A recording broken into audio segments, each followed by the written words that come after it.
महत्वपूर्ण बिंदु, पर्यावरणीय समस्याओं का तात्कालिक प्रभाव क्या होता है? वैश्विक तापन होता है, ग्लोबल वार्मिंग। पर्यावरणीय समस्याओं का तात्कालिक प्रभाव होता है वैश्विक तापन, ग्लोबल वार्मिंग। तात्कालिक प्रभाव यानी हाथों हाथ जो दिखता है, तात्कालिक प्रभाव होता है वैश्विक तापन, ग्लोबल वार्मिंग। और दीर्घकालिक प्रभाव क्या होता है? जलवायु परिवर्तन। तात्कालिक प्रभाव होता है वैश्विक तापन, पर्यावरणीय समस्याओं का तात्कालिक प्रभाव होता है वैश्विक तापन, ग्लोबल वार्मिंग। जबकि दीर्घकालिक प्रभाव क्या होता है? जलवायु परिवर्तन। पर्यावरणीय समस्याओं का तात्कालिक प्रभाव होता है वैश्विक तापन, ग्लोबल वार्मिंग, जबकि दीर्घकालिक प्रभाव होता है जलवायु परिवर्तन। आगे देखो, ग्रीन हाउस हरित गृह प्रभाव है, तो इसमें सबसे पहले मेन चीज़ देख लेते हैं अपने। प्रमुख ग्रीन हाउस गैसें कौन कौन सी है? प्रमुख ग्रीन हाउस गैसों में देखो, एक नंबर पे है CO2, ठीक है, फिर आती है मेथेन, कार्बन डाइऑक्साइड, फिर आती है मेथेन। कार्बन डाइऑक्साइड कितनी है? 60%, मेथेन कितनी है? 20%, CFC कितनी है? 14%, N2O कितनी है? 6%, और जलवाष्प अन्य CO2 हो गया, CH4 हो गया, CFC हो गया, और N2O नाइट्रस ऑक्साइड हो गया। ये प्रमुख ग्रीन हाउस गैसें हैं। सबसे प्रमुख ग्रीन हाउस गैस कौन सी है? CO2 है, फिर कौन सी है? मेथेन है। CO2, methane, CFC, N2O। CO2, methane, CFC, N2O। CO2, carbon dioxide, methane, CFC और N2O, ये प्रमुख ग्रीन हाउस गैसें हैं। यानी ग्रीन हाउस गैसों में एक नंबर पे कौन है? CO2 है, दो नंबर पे कौन है? CH4 मेथेन है, तीन नंबर पे कौन है? CFC है, कौन है? CFC, और चार नंबर पे कौन है? N2O नाइट्रस ऑक्साइड है। ये प्रमुख ग्रीन हाउस गैसें हैं। एक नंबर पे CO2, दूसरे नंबर पे CH4 मेथेन, तीसरे नंबर पे CFC और चौथे नंबर पे N2O, ये प्रमुख ग्रीन हाउस गैसें हैं।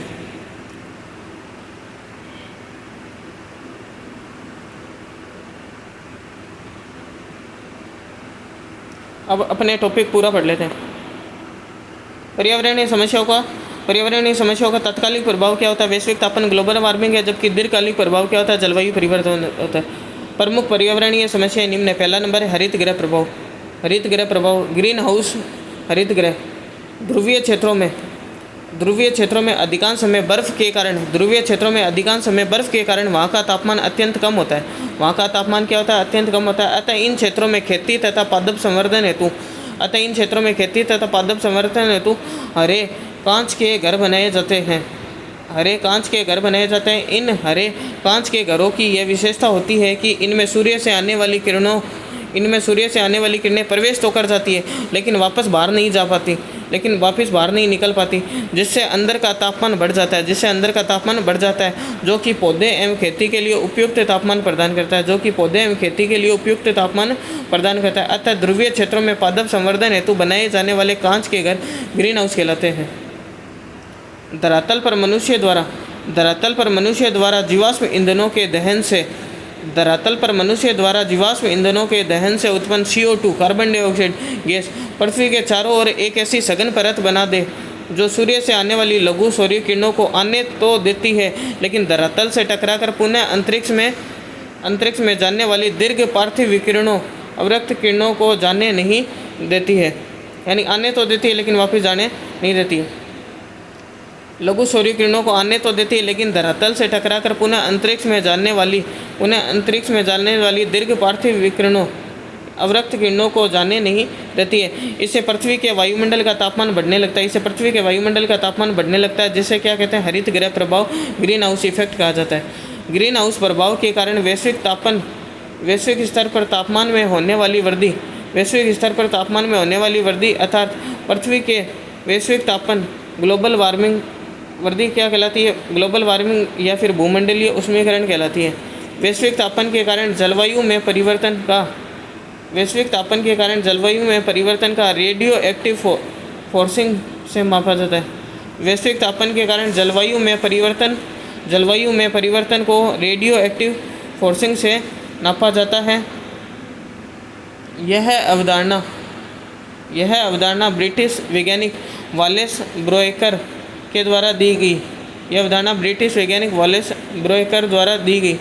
वैज्ञानिकों का मानना है कि 21वीं सदी के मध्य तक वातावरण में CO2 की मात्रा औद्योगिक युग से पूर्व की तुलना में दुगनी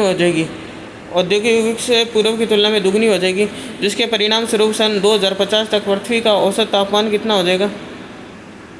पृथ्वी का औसत तापमान 1.5 से 4.5 डिग्री सेल्सियस बढ़ सकता है। प्रमुख ग्रीन हाउस गैसें कौन सी है? प्रमुख ग्रीन हाउस गैसें CO2 60%, CH4 20%, CFC 14%, N2O 6% एवं जलवाष्प।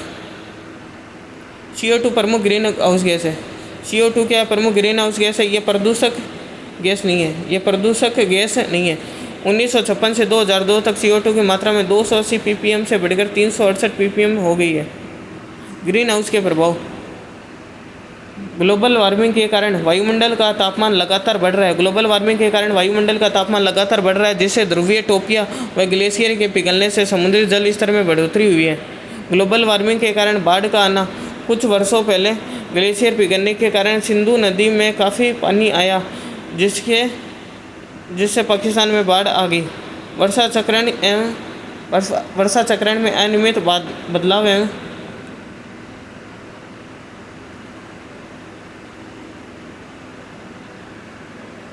वर्षा चक्रण में अनियमित बदलाव एवं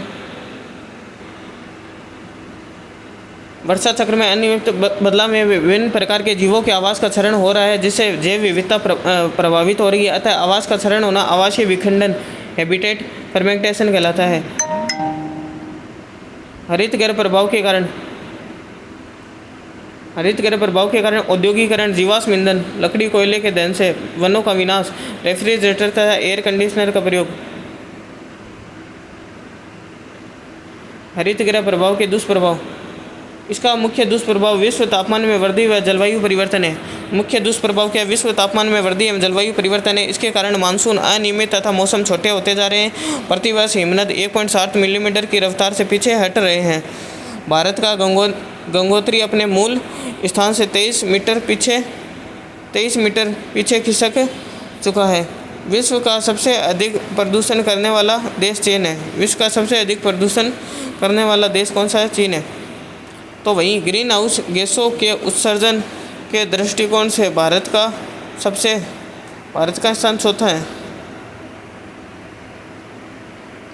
तो वहीं ग्रीन हाउस गैसों के उत्सर्जन के दृष्टिकोण से भारत का स्थान कौन सा है? ग्रीन हाउस गैसों के उत्सर्जन से और विश्व के सबसे अधिक प्रदूषण करने वाला देश तो विश्व पहले नंबर पे तो चीन है, और भारत का स्थान कौन सा है? चौथा है। ग्रीन हाउस प्रभाव को कम करने के उपाय। जीवाश्म ईंधन का उपयोग कम करना, अधिक वृक्षारोपण करना। जीवाश्म ईंधन का उपयोग कम करना, अधिक से अधिक वृक्षारोपण करना, क्लोरोफ्लोरोकार्बन का प्रयोग को रोकना।